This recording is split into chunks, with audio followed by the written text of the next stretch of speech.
He compared the Caliph to a dog. The guards unsheathed their swords, and the Caliph's response changed everything.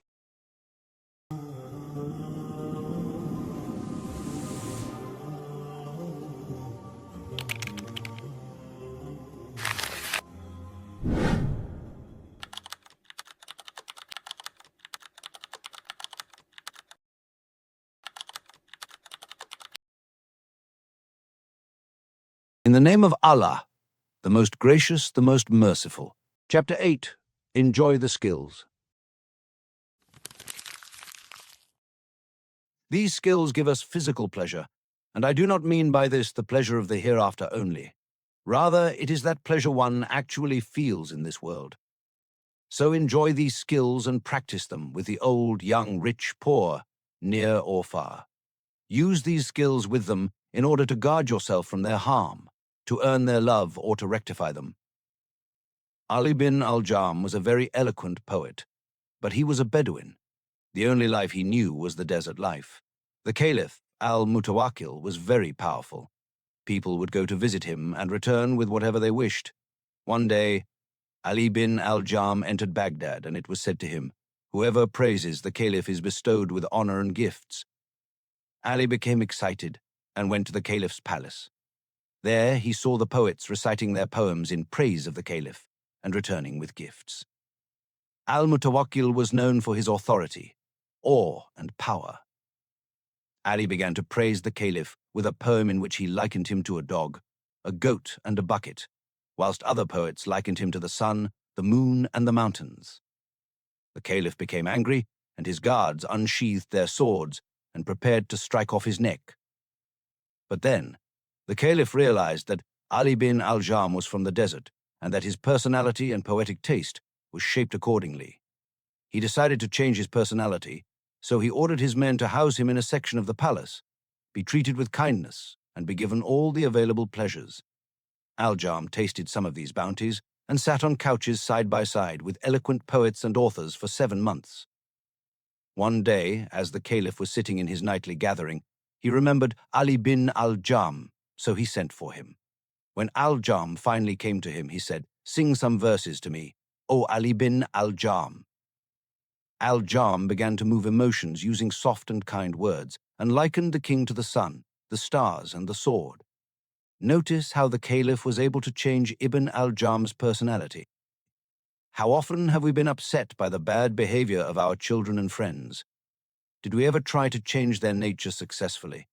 Even more, you should be able to change your own personality by replacing a frowning face with a smiling one, replacing anger with forbearance, and miserliness with generosity. None of this is difficult, but it does require determination and persistence. So be brave. Whoever reads the life of the Prophet realizes that he would deal with people with these skills and capture their hearts. The Prophet would not simply pretend to have these skills in front of people and replace his forbearance with anger when being alone with his family. He was never one to be cheerful with some but sulky with his own family. He was never one to be generous with everyone except his own children and wives. Rather, he always acted naturally. He would worship Allah by his fine manners just as he would worship him by offering the duha or night prayers. He would consider his smile to be a virtue, his gentleness an act of worship, and his forgiveness and leniency a good deed. The one who considers good manners to be acts of worship will always remain well-mannered in war and peace, when he is hungry and when he is full, when healthy or ill, and even when happy or sad. How many women only hear about the refined manners of their husbands, such as their patience, cheerfulness, and generosity, but never witness any of these qualities at home. Such husbands, often when at home, are ill-mannered, impatient, sulky, and constantly cursing. As for the Prophet, he said, "The best of you is the one who is best to his family, and I am the best of you to my family." Now read how he would deal with his family. Al-Aswad bin Yazid said, "I asked Aisha, may Allah be pleased with her, how Allah's messenger would behave in his house. She said, he would be serving his family, and when the time for prayer would come, he would perform ablution and leave to pray. The same can be said about parents. How often is it that we hear of the good manners that some display, such as generosity, cheerfulness, and kind behavior towards others, and yet with the closest people to them who have the greatest rights over them, such as their parents, wives, and children, they are distant and cold. Yes, the best of you is the best to his family, to his parents, to his wife, to his servants, and even to his children. One night, as Abu Layla, may Allah be pleased with him, sat next to the Prophet, there came to him either Al-Hassan or Al-Hussein, so the Prophet lifted him up and placed him on his stomach. The toddler then urinated on the Prophet's stomach. Abu Layla said, "I saw the urine trickling down from the Prophet's stomach." So we leapt up to the Prophet, but he said, "Leave my son alone. Do not scare him."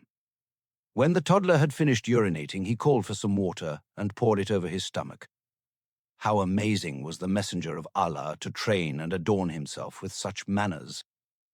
No wonder he was able to win the hearts of the young and old. Opinion. Instead of cursing the darkness, try to fix the light. This chapter stopped me with a story I did not expect. A Bedouin poet, rough, unrefined, known for crude language and harsh manners, and a caliph who did not lecture him, did not shame him, did not force him to change. He simply surrounded him with beauty, refinement, and good company. And over time, the man transformed completely.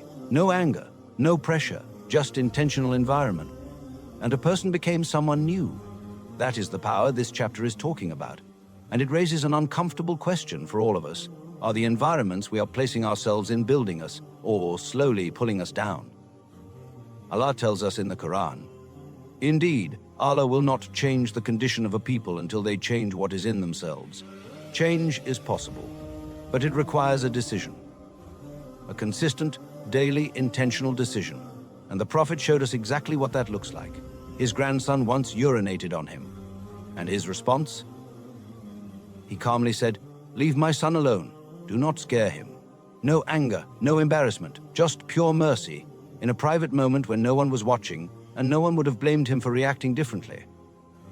That is the detail that stayed with me most, because the Prophet was not two-faced, cheerful in public and harsh at home. He said, "The best of you is the one who is best to his family, and I am the best of you to my family." So here is the challenge this chapter leaves us with. How do you treat the people inside your home when the door is closed and no one is watching? Because that answer reveals your true character more than anything you do in public. May Allah grant us the tawfiq to embody the manners of His Prophet in public and in private, with strangers and with those closest to us.